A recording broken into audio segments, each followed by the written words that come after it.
So that's time.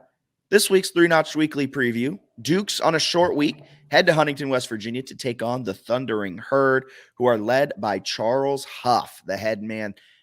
Marshall last year took down Notre Dame. They started this year looking really good, and they still look pretty good, but they're coming off of a loss against Georgia State on Saturday. They did lose, I believe, the week before against NC State as well. So a little bit of a mini skid here from the Thundering Herd. Their defense remains really, really, really, really, really, really, really good. They have one of the best secondaries in the nation, but their run defense can leave a little bit to be desired. Offensively, though, Marshall isn't good. They have a really good running back, but they don't have a really good quarterback, and that kind of brings down the whole operation. So JMU will have its opportunities to pick up some points, pick up some yards on the ground, and this will be the first test, real big test for JMU in terms of their wide receivers and what Jordan McLeod can do against an elite secondary. What do you expect to see out of the Dukes on Thursday night? I think they might go run heavy, right? I think Marshall fans are probably disagree on their defense. I think they're pretty frustrated with the run defense, but the But the secondary secondary is so good. secondary is unbelievably good. Most efficient pass defense in the Sun Belt. They've been phenomenal all season, but they've had some weird bursts of giving up explosives in the running game.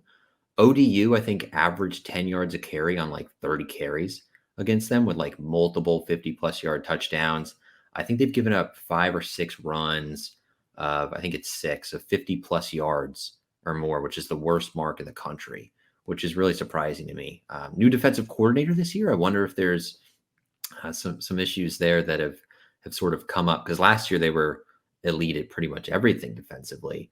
And offensively, I think you described it pretty perfectly. Good running back, quarterback super inconsistent. Fans are kind of pissed about it because if they did have a vertical passing game, it would set up that really impressive rushing attack. So for JMU, I think JMU's got a more complete version of kind of what Marshall wants to be and is trying to be.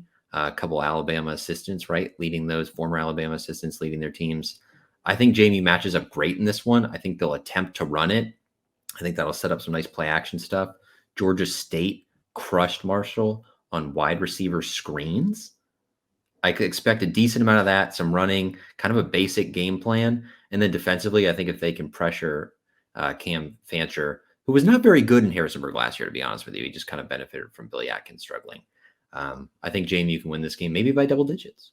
I think, yeah, I agree with everything you said. And I want to say something that I'm not sure if it's come across that I'm very anti-run through all these podcasts up to this point in the season. I'm not anti-run. I'm anti-negative plays. And the JMU running attack has been all negative this season for the most part. They've been one of the most inefficient units in the entire nation. So I've been anti that and the fact they kept leaning on it. If they come into this game and they can find a consistent rushing attack, if they can find Kalon Black's sixth gear, if Tyson Lawton can be churning for 6 yards a carry, you want to run them 45 times, I'm totally okay with that if you're consistently staying in front of the chains. And I think this game gives you that opportunity. I also think JMU can sell out against Rasheen Ali, something they didn't really do against Georgia Southern to stop the run. I think Georgia Southern was probably one of the most efficient rushing attacks against JMU on the season, but that's just because they were playing with so many defensive backs and like selling out to stop the pass, which is what you do against Southern. I'm totally fine if you stack this box and you if you dare Cam Fancher to beat you through the air with his arm, because I don't think he can do it. This is a Marshall team that's put up 40 plus points a few times this season, but they still have one of the most inefficient offenses in the Sun Belt. And I think it starts and ends with the right arm of Cam Fancher. So if you want to put the ball in his hands, by all means, let him try and sling it around and win a game by scoring 35 points through the air. I just don't see that happening. Left arm of Cam Fancher. Damn it. I had a 50-50 shot. The rare lefty. I can't remember that pisses me off. No, I'm taking a lap. This is annoying. I can't remember the last time Jamie played a left-handed quarterback who had any level of ability, but Cam Fancher, left-handed quarterback, as Jack takes a quick lap, He has struggled in recent weeks. He has 7 touchdown passes on the year to 5 interceptions. Maybe he should be right-handed, Jack. Something to consider there for him moving forward. But he kind of panics a little bit when there's pressure, which I think there would good Good thing chance for of. him, JMU doesn't generate any of that. Right. I think my favorite series of the JMU Georgia Southern game was first down, Jalen Green forces a fumble on a sack, crushes Davis Brin, 18-yard loss.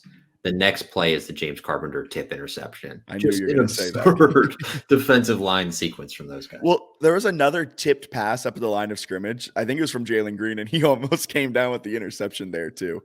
Something that JMU's been doing a lot these last few games is getting their arms up on their rush. They're not just like getting engaged and just pushing the pocket. Like when they see the ball coming, they do a really good job of getting their arms up.